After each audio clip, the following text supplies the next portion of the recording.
Hello, my name is Dr. Nish Sonwalkar, and I will introduce you to the topic of today, which is how we can improve the educational interfaces for everyone who is now learning with the technology and different kinds of pedagogy.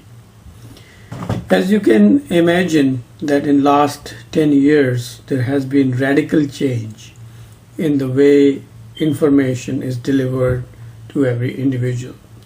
With the development of World Wide Web, there has been almost a new paradigm shift taken place where now information is available at everyone's desktop. The question here is, what is the effect of all these new technology interfaces in the education?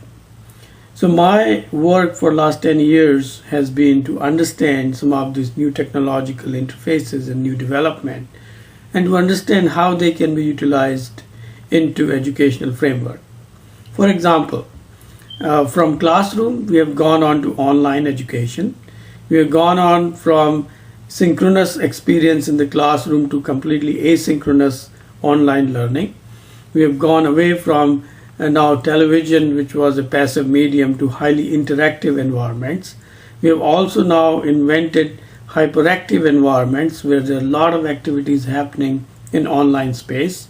We have also gone away from passive interfaces, which were just allowing you to listen and just get the information through video, to now what we call virtual environments. Some of these things are even called Second Life, where you can be in a highly simulated environment and learn through an experience in a virtual world. So these virtual environments are also providing an impetus for the learning. So there is a need now to create a new paradigm or new framework for all this new technology which has come through for last many years, and how they can be now incorporated in the educational framework. So I thought about how we can incorporate this in a cubical framework where, as you know, a cube has three sides.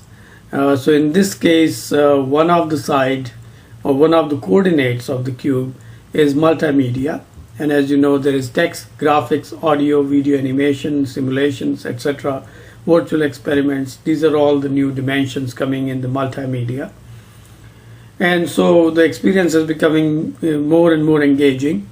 And then the second one is we can create different kinds of learning pathways through all this multimedia. So we can aggregate or put them together in a way that we formulate distinctive learning pathways for every individual learner. And the third one is that once you create these pathways, how do you interact with that information? And that interactivity can lead to a lot of engagement.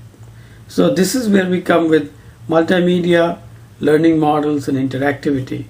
So if we are able to create a framework where we can combine all these elements in a very effective way, where we can also identify individual learning preferences as we go along the way to this learning pathway, that's where I think technology can make a major difference in the learning paradigm. Unlike if we think that let's throw the jello on the wall and see what sticks, and that's most often the approach taken right now with creating of online courses, we have to come up with a systematic way. So what I'm proposing here is to create a new pedagogical framework, and what I call as reinventing pedagogical framework with the new media, new learning strategies, and new kinds of interactivity, which also includes Web 2 and Web 3 interfaces. And let's create an interface where we can combine them in a way that we can identify individual learning differences and also assimilate all these different content in a way that an individual learning can be satisfied. And that's where we can create experience which is highly individualized, and it's a very effective and very efficient way of learning.